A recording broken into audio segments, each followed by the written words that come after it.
안녕하세요. 집주인 교육학입니다. 일본 부동산이라고 하면 어떤 게 떠오르시나요? 키워드로는 거품 경제, 부동산 버블, 버블 붕괴, 집값 폭락, 잃어버린 20년 이런 거죠.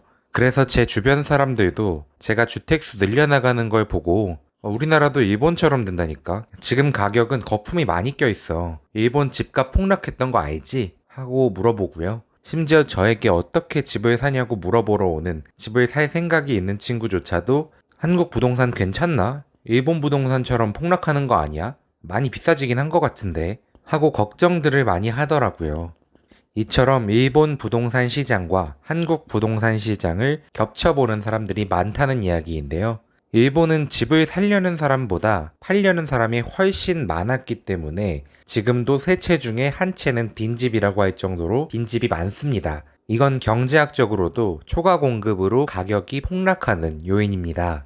그런데 작년 중순부터 한국도 빈집이 급격히 늘고 있다고 하거든요. 이게 어떻게 된 일인지, 폭락의 신호인 건지, 아니면 일본 부동산과는 다른 어떤 이유로 빈집이 느는 것인지, 오늘 영상에서 속 시원히 답과 해설을 드리도록 하겠습니다.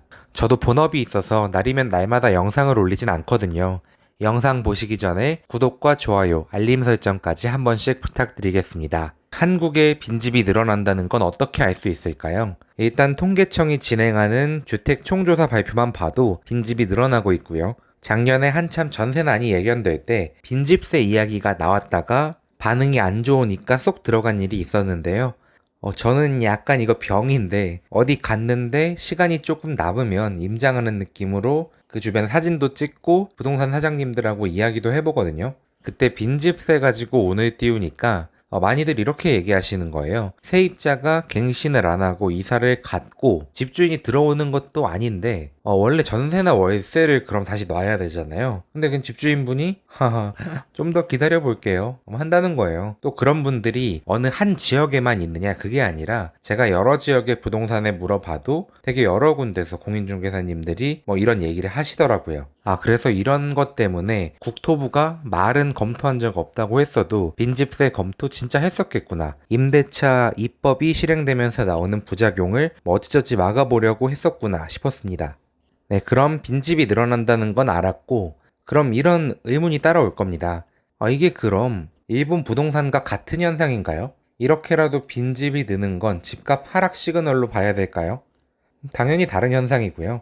당연히 하락 시그널도 아닙니다. 그 이유를 설명드리겠습니다. 일본 부동산의 빈집은 매물로 나와 있는데 사줄 사람이 없어서 안 팔리는 빈집입니다. 수요보다 공급이 많으면 재화의 가격은 하락할 수밖에 없는데요. 일본의 빈집은 그런 악성 재고라고 할 수가 있습니다. 가지고 있으면 손해라서 할인을 계속 넣겠죠. 그런데 좀 전에 이야기한 한국의 빈집은 어떤가요? 임대차 3법이 통과되고 작년에 그중 2개가 먼저 시행되면서 전세 기간은 사실상 2년에서 4년으로 늘어났고요. 전세금 인상도 법에서는 1년에 5%다라고는 하지만 2년 살았으니까 10% 올리는 건 안 되는 거거든요. 사는 도중에 1년 지났다고 5% 올리는 것도 안 됩니다. 네, 이 2개의 법으로 원래라면 2년에 한 번씩 나왔을 전세 매물이 누군가가 2년씩 더 살게 되면서 그 매물 자체가 줄어들었고요. 전세 공급이 줄어서 전세가가 올라서 같은 단지에 있는 같은 집인데 누구는 2억의 전세를 살고 누구는 8억에 사는 현상이 나타나고 있습니다. 전세가는 수십 %씩 오르는데 지금 가격으로 전세를 주면 4년 동안 딱 한 번, 그것도 5%밖에 못 올려받으니까 말이죠. 또 다른 이야기를 해보면 전세가가 많이 오르니까 더러워서 못 살겠다 하고 집을 매수하려는 수요가 늘었는데요. 2억에 살던 이 사람들 4년 지나서 새로 구하려면 주변 시세가 8억일 거 아닙니까? 이들에게 필요한 집은 세입자가 있는 집이 아니라 당장 실거주가 가능한 비어있는 집입니다.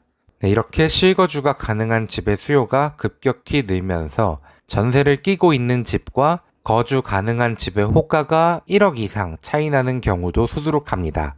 전세를 놓으면 4년 동안은 실거주가 불가능한 집이 되는데 내가 집주인인데 4년 안에 집을 팔 계획이라면 그리고 집값이 요 몇 년간은 더 오를 것 같다고 전망하고 있다면 가능하면 실거주 가능한 집으로 놓고 싶겠죠. 네, 말씀드린 두 가지 이유로 자금 여력이 있는 집주인부터 집을 비워두기 시작합니다. 더 비싼 값에 전세를 놓거나 매도를 하기 위해서요. 한국의 빈집은 일본의 빈집과 달리 빈집으로 둘수록 그 가치가 늘어납니다. 그래서 여력이 되는 부자들은 과감하게 강남의 집들을 비워둡니다. 전세 매물이 감소하고 전세 가격이 늘어나고 전세 가격에 부담을 느낀 사람들이 매수를 고려하면서 또는 전세를 못 구한 사람들이 보다 입지가 떨어지는 곳으로 전세를 구해 이사를 가게 되면서 어느 한 지역만 그러는 게 아니라 수도권, 광역시, 지방 전체에서 전세 가격과 집값이 자극을 받고 상승하는 그림을 그리고 있습니다. 이런 질문도 받아봤습니다. 전세계약 갱신 청구권을 쓴 사람들은 더 이상 전세를 안 구하는데 전세 공급이 줄어드는 만큼 전세 수요도 줄어드는 거 아니에요? 그럼 결국 경쟁률은 비슷할 것 같은데 뭐가 문제죠? 하고요. 이 질문에 답변 드리려고 오늘 영상을 찍었다고 해도 과언이 아닙니다. 여기서 오늘 제목이 되는 빈집의 부작용이 아주 큽니다. 그림으로 설명드리겠습니다. 기존 전세 시장은 2년 주기로 돌아갔습니다. 전세 매물이 10개, 그곳에 거주하던 임차인이 13대가 있다고 적어보겠습니다. 2년이 지났습니다. 이번 정부도 인정했다시피 1, 2인 가구 비율이 올라가면서 서울의 인구가 줄어드는 것과는 관계없이 세대수는 오히려 늘어났습니다. 그리고 예전보다 그 1, 2인 가구라고 해도 투룸 이상의 큰 집에 거주하고 싶어하는 경향이 커졌고요. 또 사람들이 결혼을 하면 부모님과 살다가 세대 분리를 해서 전셋집이라도 구해야 하잖아요. 앞서 설명드린 이유로 그곳에 거주해야 하는 사람은 세대수가 늘면서 12세대로 늘어났습니다. 입주 물량이 있으니 전세 물량도 늘기야 하겠지만 현 정부 들어서면서 다주택자를 규제했고 똘똘한 한 채라며 실거주 들어간 집주인도 많았기 때문에 전세 매물은 2년이 지났지만 그대로 10개라고 하겠습니다. 원래대로라면 경쟁률이 12대 10, 1.2대 1 정도로 전세를 구할 수가 있습니다. 그런데 임대차 3법이 통과되면서 이렇게 바뀝니다. 전세 매물이 10개, 그곳에 거주하던 임차인이 10세대가 있습니다. 똑같이 2년이 지나서 전세 매물은 10개, 임차인은 12세대가 됐죠. 국토부는 성과라고 자랑스럽게 전월세 계약 10건 중에 8건, 80%는 갱신을 해서 주거비가 낮아졌다 라고 이야기하는데요. 말씀하신 대로 80%는 갱신을 합니다. 빼겠습니다. 그럼 이제 전세 매물은 2개, 다시 전세를 구해야 하는 사람은 4명이 됐는데요. 저희가 첫 문단부터 말씀드렸던 것처럼 지금 당장 전세를 내면 손해라고 해서 이 중에 한 집 정도는 빈집으로 남습니다. 결과적으로 전세 매물 1개를 두고 4명이 경쟁하는 꼴이 되는 거죠. 경쟁률이 1.2대 1에서 4대 1로 올라가면 어떻게 되나요? 작년에 한참 이슈가 됐던 것처럼 임대인이 갑이 되는 겁니다.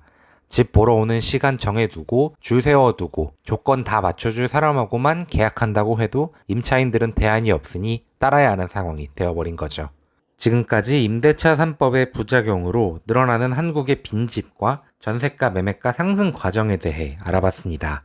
영상을 시청하셨다면 작년에 부동산 전문가, 교수님들이 수많은 현 정부의 부동산 정책 중에 왜 임대차 3법을 최악으로 꼽았는지 이해하셨을 겁니다. 이번에 재건축 실거주 의무 조항이 빠지면서 강남 핵심 입지 음마아파트의 전세가가 1억이 빠졌는데요. 공급이 충분하다면 보시다시피 전세난은 쉽게 꺼집니다. 하지만 값비싼 양도세와 임대차 3법으로 공급을 틀어막은 지금 전세가가 올라감에도 빈집이 늘어나는 지금의 상황에 경각심을 가지고 행동에 나서야만 합니다.